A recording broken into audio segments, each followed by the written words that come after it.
Mirimu iria yumanaga na maai ma giko ta murimu wa kuharwo gatema ni mirimu ikoretwo igumire aikari a Kitengela ni undu wa wagi wa miberethi ya gutwara maai ma giko.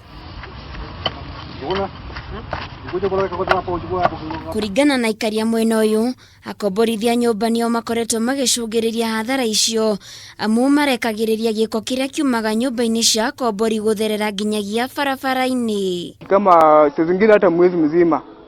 Saa zingine tunasumbukana sana, hata kuenda kwa choo ni ngumu. Sauri mafi imekuwa juu kabisa.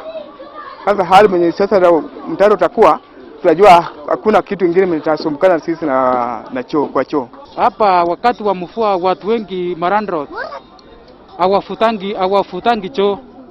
Sewage wanayaachilia na kuja kwa barabara. Sasa na watoto kuna mashule siku hapa karibu. Watoto wanapata hiyo maji wanachanganyanga nayo. Sasa inaleta shida. Ona gukire ogwori wa komborithia yani magete na reciria ria kuninira aikari a mwena uyu thina uyu na kuria macangite mbeca cia guthondeka miberethi ya gutwara maai ma giko ya kilomita 45 rungu rwa kiama kia EPZ mwaka uria ukinyitie gicunji kia 40%. Tumeweza kuwa na hii mradi na tunaendelea vizuri, na kuna wale watu tumejiunga pamoja na tunaendelea. Ya kwanza ni kusema wote wakiwa 815 they are ready for the project na wanagojea kwa hamu. Aikari ni makenereire mwaka uyu na njira nene makiuga ni undu kugacirithia utheru mwena uyu na oho kunyihia mirimu iria yumanaga na maai ma giko muno makiria kuri ciana ciao. Kwa tunategemea tu habari ya magari ndio yanakuja navuta, lakini hali mmetuletea hii sewage, tunafurahi sana. Nafurahi kabisa. Mungu awabariki.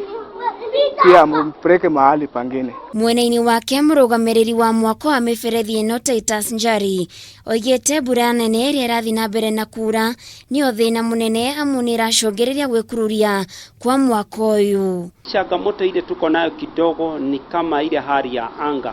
Wakati kuko na mvua hatuendelei na project, tunagojea.